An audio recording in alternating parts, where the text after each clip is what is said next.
ఒక ఎగ్జాంపుల్ చెప్తా, పేర్లు చెప్పా. ఓకే, ఇది మా అత్యంత దగ్గరి వాళ్ళ నాకు చెల్లె వరుస అవుతుంది. ఓకే, అమెరికాలో ఆత్మహత్య చేసుకు నాతోటి 2 ఏళ్ల కింద మాట్లాడింది. సడన్గా వాళ్ళ డాడీ కాల్ చేసి ఇట్లా ఆత్మహత్య చేసుకుందని చెప్పిండు అమెరికాలో. అరే ఏమైంది, 2 ఆడపిల్లలు ఉన్నారు, ఏది ఇంకా లాంగ్ వే టు గో, నాకంటే 4-5 ఏళ్ళ చిన్న ఆమె. సో ఏం సమస్య లేవు, ఎందుకు చేసుకున్నది, డిప్రెషన్ వచ్చింది చేసుకున్నది, డిప్రెషన్లో పోయింది. ఆ ఇండియాకి పోతే సైకియాట్రిస్ట్ మందులు ఇప్పించారు, ఆయనతో ఆమె డిప్రెషన్లోకి పోయింది. అమెరికాకి వచ్చినాక పిల్లలు స్కూల్కి పంపించింది, ఆ తర్వాత ఆత్మహత్య చేసుకుంది.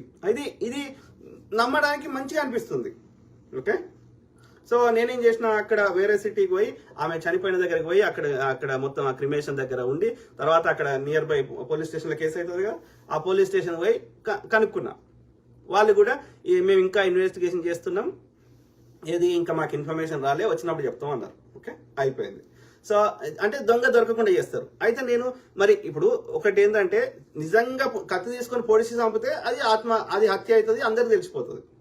అట్లా కాకుండా అది యాక్సిడెంట్ రూపంలో చేసినా, లేకపోతే ఎడార్లో తీసుకుపోయి వదిలేసి వచ్చినా, దాన్ని కూడా చంపుడే.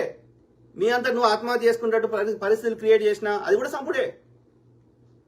అయితే ఆ ఫస్ట్ ఇన్సిడెంట్ కింద పోలీసులు పోయినప్పుడు ఏం చేస్తారు, ఫస్ట్ శవాన్ని టచ్ చేసే ముందు ఆ వీడియోలు కెమెరాలు తీసుకుంటారు. ఓకే, తీసుకొని ఆమె సంబంధించిన ఫోను అవన్నీ తీసుకుంటారు.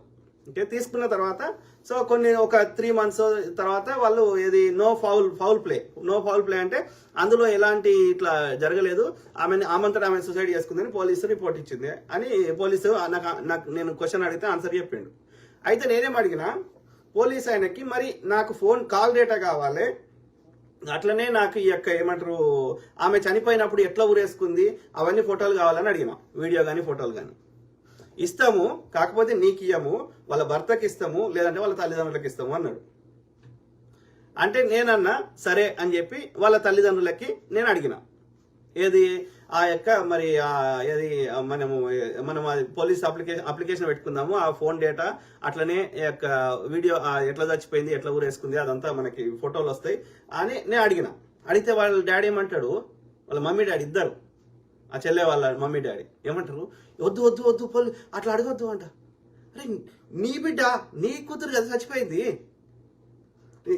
అది తెలుసుకుంటే మంచిది కదా, ఇంకేమైనా తప్పు జరిగిందా, ఇక్కడ ఇన్వెస్టిగేషన్ తప్పు జరిగిందా, మనం ఏమి ఎవరినేమి అంటలేం కదా, డేటానే అడుగుతున్నాం కదా, వద్దు వద్దు వద్దు అంటున్నారు.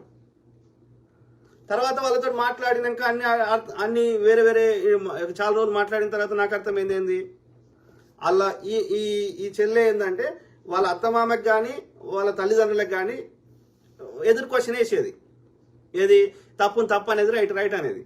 అది వాళ్ళ ఈగోకి హర్ట్ అయింది. హర్ట్ అయ్యి పిచ్చి మందులు ఇప్పించి ఇక ఆమంతటా ఆమె చచ్చిపోయేటట్టు చేసిర్రు. ఆ కాల్ డేటా వస్తే వీళ్ళ ఇంకేమైనా సీక్రెట్లు బయటపడితేనే వీళ్ళకి భయం. మరి సొంత కన్న తల్లిదండ్రులు చేస్తారా అట్లా? మీరే చెప్పండి, చేస్తారనేదే ఇక్కడ వాస్తవం బయటపడుతుంది కదా, వాళ్ళ ఈగో హర్ట్ అవుతుంది కదా. ఇప్పుడు నా విషయంలో కూడా నేను కూడా అట్లే మాట్లాడితే లేకపోతే ఆస్తులు కావాలని ఉంటుంది, చెల్లెళ్ళకి అక్కలకి అన్నలకి తమ్ముళ్ళకి మన తోడ పుట్టిన వాళ్ళకి మొత్తం వాటా నాకే కావాలని ఉంటుంది. ఉన్నప్పుడు ఏమవుతుంది, ఇన్ని చంపేస్తే నాకు మొత్తం వస్తుంది కదా అన్న ఆలోచన ఉంటుంది కదా. నేను అడిగిన అట్లా చంపుతావా అంటే వాళ్ళు ఒప్పుకుంటారా? కానీ మన 6th సెన్స్ ఒకటి చెప్తుంటుంది కదా, వాళ్ళు ఎట్లా మాట్లాడుతున్నారు, ఏం చేస్తున్నారు, ఇండియాకి వస్తే ఎట్లా పిచ్చి మందులు ఎందుకు ఎవరు ఎట్లా ఇప్పిస్తారు ఎవరెవరికి. అసలు పిచ్చి మందులు అనేవి ఉంటాయి ఆ భూమి మీద, మీరు చెప్పండి.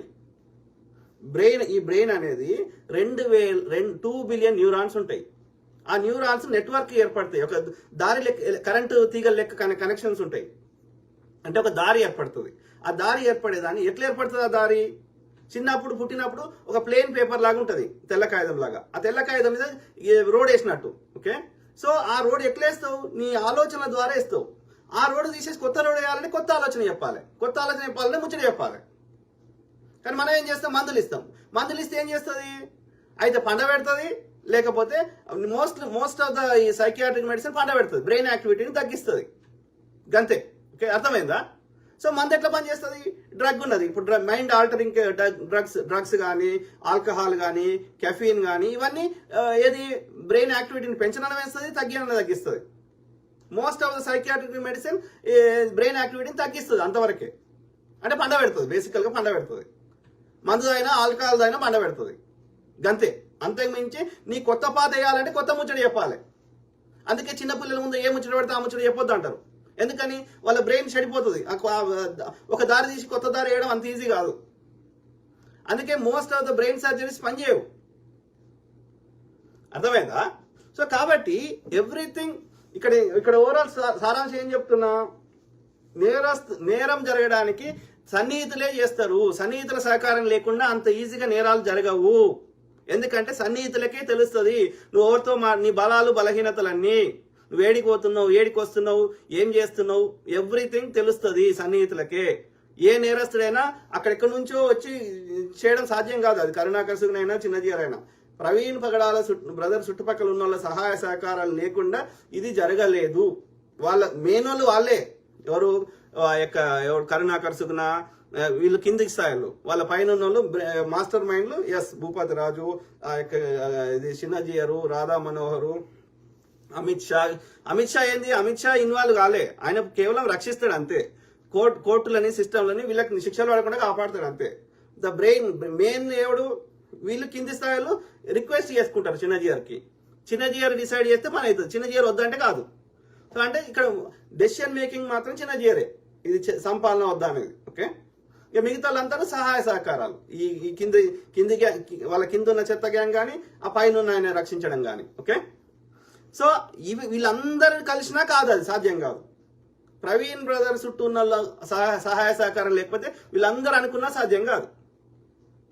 ఈయన ఏడికి పోతున్నాడు, ఏడికి వస్తుండు, వాళ్ళకి ఎట్లా తెలుస్తుంది? ప్రవీణ్ బ్రదర్కి ఈ ఊరికి రప్పియాలని ఎట్లా తెలుస్తుంది చిన్నజీఆర్కి? డెఫినెట్లీ ప్రవీణ్ బ్రదర్తో సన్నిహితంగా ఉన్న వాళ్ళు, ఫోన్ చేసిన వాళ్ళు, వీడికి రావాలన్న వాళ్ళు, వీళ్ళ సహాయ సహకారాలు తప్పకుండా ఉన్నాయి. అది బ్లెస్సీ వెస్లీ గారా ఇంకోరా అనేది ఇప్పుడు తేలాలి. ఓకే, సో ఆ క్రమంలో నాకు వచ్చిన information I have every right to share. నేను షేర్ చేస్తే అది అందులో ఏమన్నా అందులో కరెక్ట్ ఉంటే తీసుకోండి, లేకపోతే చెత్తబుట్టలో వారేమని నేను ఆ ముందే చెప్పిన.